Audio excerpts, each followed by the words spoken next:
الأميين رسولا منهم يتلو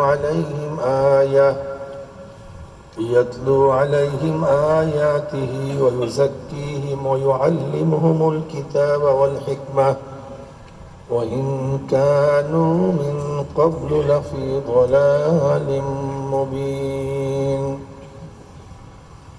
صدق الله مولانا العظيم وصدق رسول النبي الكريم আল্লাহ পাকের বান্দা জনাব মুহাম্মদ রাসূলুল্লাহ সাল্লাল্লাহু আলাইহি ওয়াসাল্লামের উম্মতগণ, আল্লাহ পাক রব্বুল আলামিন আপনাকে আমাকে দুনিয়ার সমস্ত ফিতনা ফাসাদ থেকে পরিত্রাণ দিয়ে কোরআন ও হাদিসের মজলিস, আলেম ওলামা, মুমিন মুত্তাকিন, জাকিরিন শাকিরিনদের গুরুত্বপূর্ণ এক দামি মজলিসে আসার বসার বলার শোনার তৌফিক আল্লাহ পাক দান করছেন। শুকরিয়া তান সবাই বলে আলহামদুলিল্লাহ। জিকিরের মাজলিস অনেক দামি মাজলিস।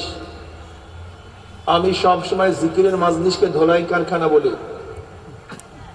ধোলাই কারখানা যখন জামা কাপড় দেওয়া হয়, জামা কাপড়গুলি ময়লা থাকে, কারখানা যখন ফেরত দেয় পরিষ্কার, ময়লার কোনো চিহ্ন থাকে না। এখানে যখন ঢুকছিলাম আমলনামায় গুনার বহুত ময়লা ছিল। আল্লাহ পাক কবুল করলে মাজলিস থেকে বের হয়ে যাবে, গুনাহ সব সাফ হয়ে যাবে। কি সুবহানাল্লাহ পড়বেন না? গুনাহ সাফ হবে কিভাবে?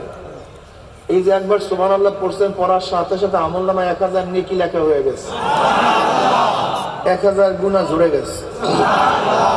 আল্লাহ পাক কালামে পাকের মধ্যে কি বলেন? ইন্নাল হাসানাতি